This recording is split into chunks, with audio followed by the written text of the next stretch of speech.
Within a video entitled It's Time to Be Honest, published June 4th, 2022, content creator and mother of 9, Strongmommy Chrissy, publicly addressed the amicable separation from her now ex-fiancé, Rod. Yet prior to this concluded engagement was Chrissy at once married to a man by the name of DeMarcus 4 years prior.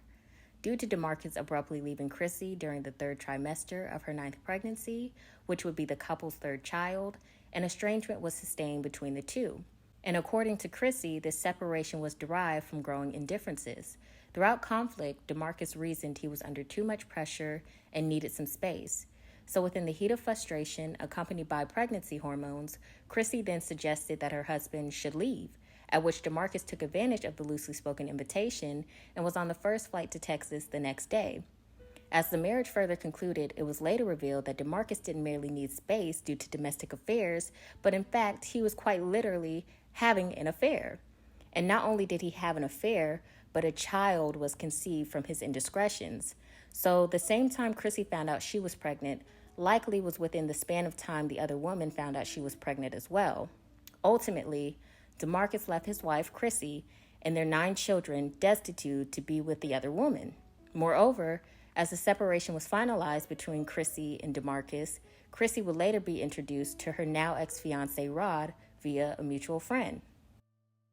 Now, being more conclusive, I disclose Chrissy's relational history to further provide context to the mentioned video, as well as to place emphasis on the statement made within that video as it supports my commentary.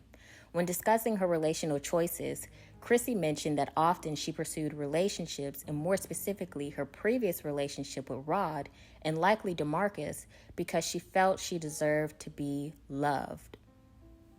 And considering Chrissy is a relatively young mother and presently a single mother of 9 children, it has been frequently implied that Chrissy doesn't deserve a healthy relationship or to be loved properly by a quality man.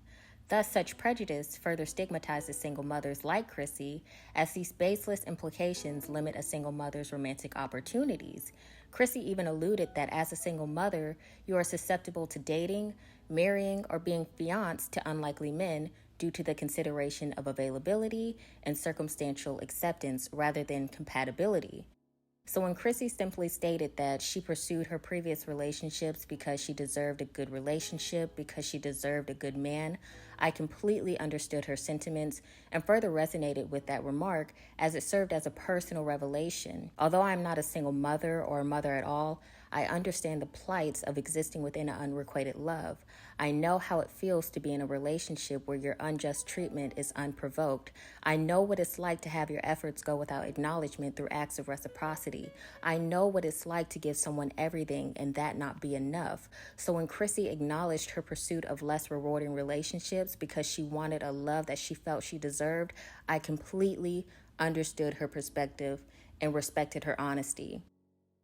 Sometimes when a bad relationship concludes and we then begin to venture new relationships that aren't as inherently bad as the previous, yet still present concern, may we insist upon reconciling indifferences within the preceding relationship beyond requirement, beyond what is necessary. Do we overcompensate, especially after the calamity of a previous relationship? Is it reasonable to rationalize within yourself that you are deserving of the preceding relationship because of your initial endurance? And if there is an opportunity for success within your preceding pursuit of happiness, are you likely to sustain its virtues to the best of your ability? It's reasonable to believe that a relationship preceding heartache is meant to or may possibly mediate or further reconcile sustained injury or injustices. To believe that this relationship should be heaven after hell. So I understand Chrissy's logic when she then begins to renegotiate her non-negotiables. I know what it's like to possess an immense desire for something or someone you were deprived of. And given such deprivation, do I understand how easily liable you are to then develop an indignancy that may override ethical judgment for a feeling, person, or experience you feel entitled to have. Due to my relational disparity, did I pursue my preceding relationships from a place of deficiency, inadvertently with the intent of replenishment? I wasn't necessarily seeking a replacement, yet rather it was more of principle than sensation, because I deserved love did I seek it out? And if not seek it out, did I attract relationships that emulated this thought process? You know what I'm saying? Like, it wasn't that there was a lack of self-worth or a lack of self-acknowledgement and or awareness. Actually, going through my previous relationship heightened my senses, and it encouraged this thought even more, because the principle of it all in my previous relationship was I didn't have that, and that's what I gave. So if I gave that and I didn't receive that, my next relationship is going to give me that. And that was just my mentality. I pursued it off of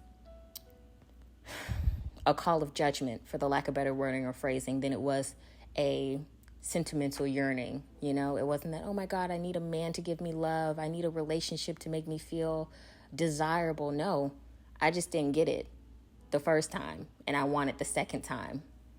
So I just wanted to share Chrissy's statement and kind of expand upon that thought, because it resonated heavily for me. Just her simply saying she pursued her previous relationship because she deserved love.